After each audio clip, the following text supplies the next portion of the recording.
విజయమ్మ అక్కడ నిలబడి వాళ్ళ పొలం దగ్గర పనులు చేపిస్తూ ఉంటుంది. ఈలోపే చెంచలమ్మ కుడివైపుగా పోనివ్వు అని చెప్తూ ఉంటుంది. కేశవ ఉండి అటువెందుకు చెంచలమ్మ అనగానే కొంచెం పని ఉంది పోనివ్వండి అని చెప్పగానే ఇక విజయమ్మ అక్కడ పని చేపిస్తూ ఉండగానే అక్కడికి చెంచలమ్మ భర్త కారు దిగి వస్తారు. ఒక్కసారిగా విజయమ్మ దగ్గరికా అని చెప్పేసి కేశవ అడుగుతూ ఉంటాడు. ఇంతలో అక్కడ పనిచేసే అమ్మ చెంచలమ్మ వాళ్ళు వస్తున్నారు అనగానే నాకు కంటి చూపు బాగానే ఉంది కనిపిస్తుందిగా మీ పని మీరు కానివ్వండి అని విజయమ్మ అంటూ ఉంటుంది. అలా చెంచలమ్మ దగ్గరికి వస్తూ ఉంటుంది. ఇక విజయమ్మ అలా చూస్తూ ఉంటుంది. ఇద్దరు ఒకరినొకరు చూసుకుంటూ ఉంటారు. ఇదేంటి చెంచలమ్మ ఇక్కడికి తీసుకొచ్చావు అనగానే కొంచెం పని ఉంది మాట్లాడేది అని చెప్పేసి అనగానే దగ్గరికి అయితే వెళ్తుంటారు. ఇంతలో అక్కడ ఉన్న వాళ్ళు పని చేసి అక్కడి నుంచి వెళ్ళిపోతారు. విజయం అక్కడే ఉంటుంది. ఏంటి ఏదో ఇక్కడికి వచ్చారు దారి తప్పొచ్చారా అని చెప్పేసి విజయం అంటూ ఉంటుంది. లేదు నీతో మాట్లాడాలి అంటే చెంచలమ్మ ఇంట్లో ఏదో శుభకారం చేయబోతుంది అనమాట. అందుకే పిలవడానికి వచ్చావన్నమాట. నీ శత్రువులైనా మిత్రులుగా భావించి పిలవటం నీకు అలవాటే కదా అనగా ఒకప్పుడు అయితే పిలిచేదాన్ని కానీ ఇప్పుడు అలా పిలవను. ఎందుకంటే ఆ అర్హతను పోగొట్టుకున్నావు. నా అర్హత గురించి నువ్వు మాట్లాడాల్సిన అవసరం లేదు. ఉంది నాకే ఉంది. ఎందుకంటే నీకు ఆ అర్హత లేదు అని చెప్పడానికి నాకు కూడా అర్హత ఉంది. నా విషయాల్లో మాట్లాడడానికి నువ్వెవరు అని చెప్పేసి అక్కడ ఇద్దరు మాట పెరుగుతూ ఉంటుంది. చూడు ఈ చుట్టుపట్టు 25 ఊర్లలో నా మీదికి కన్నెత్తి చూసేవాళ్ళు కొని నా మీద మాట దూసేవాళ్ళు కానీ లేరు. అలాంటిది ఒక రౌడీ కళింగ నా మీదికి వచ్చాడంటే అందులో నీ హస్తం ఉందని నాకు బాగా తెలుసు అని చెప్పేసి చెంచలమ్మ అనగానే ఒక్కసారిగా విజయమ్మ తడబడుతూ ఉంటుంది. చూడు ఒక రౌడీ ఎదవ నా కోడల మెడలో తాళి కట్టాలనుకున్నాడు. నన్నే దాడి చేయాలనుకున్నాడు.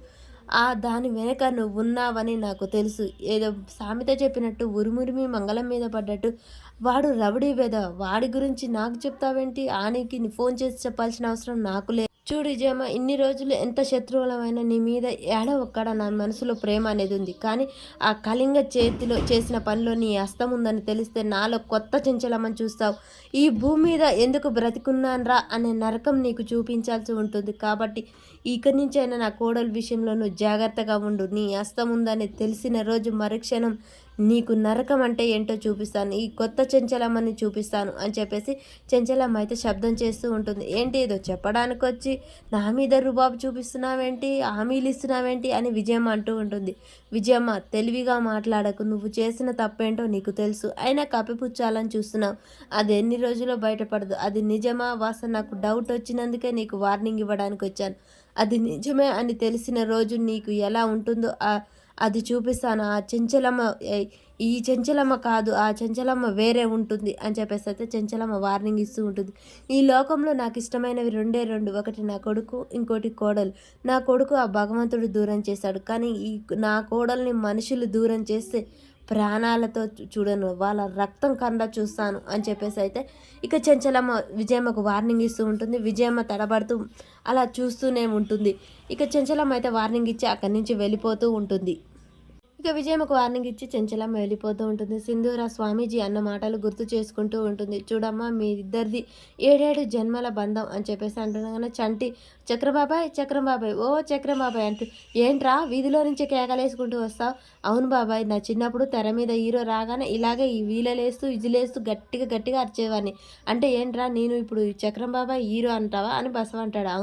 అవును బసవన్న చక్రం మనందరికంటే పెద్దోడరు కదా అందుకే అట్లా అన్నాను. ఏంట్రా నాకు వయసు అయితే ఉందని చెప్పావా? అలా కాదు బాబాయ్ ఇంట్లో మన పిల్లల గురించి మనం ఏం ఆలోచిస్తాం?